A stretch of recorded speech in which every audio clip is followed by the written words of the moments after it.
Barchalarga assalomu alaykum. Mana bugun 15-martda turibmiz. Kunga shanba kuni, ertaga Xudo xolasa videolar olamiz. Bodamimiz gullagan. Mana bodam gullagan, mana shu bodam. Bundan keyin o'rik ham gulla bo'ldi. Paytda o'rigimiz bor edi. O'rik ham gulla bo'ldi. Havolar tez isib ketdi. Havo yaxshi isgan deb men sirop qo'ygan edim. Birga bir qilib sirop bergandim. Siropni umuman olmagan. Mana sirop shunday turibdi, balkim bugun erta olar. Hali jichayapti. Bundan tashqari pilcha zborladi. Ozgina muammosi bor edi.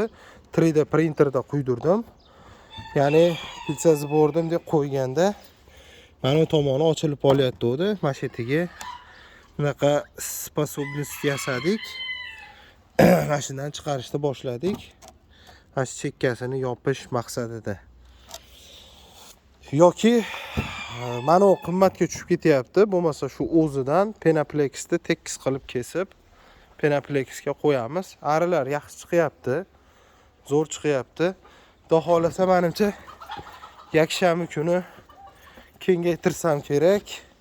Bir romkaga vaziyatni qaraymiz.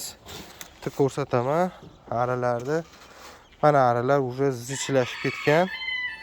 Ko'rinib turibdi. Maytda mana devorimiz turibdi. Bunda sirop bergandik. Uyani ichidagi siropni menimcha olyapti. Uya issiq, mana parlanib ketyapti.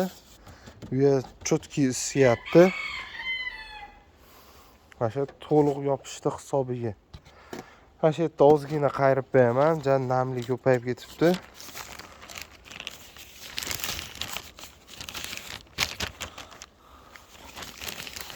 Mana shu ozgina teshik ventilyatsiyani hisobiga beradi. Uya zo'r chiqqan, mana chuqur bo'lgan. Ovqatlarni bemalol olib ishlashyapti.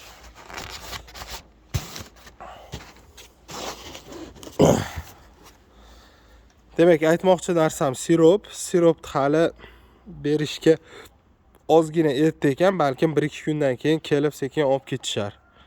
E'tiborlaringiz uchun rahmat.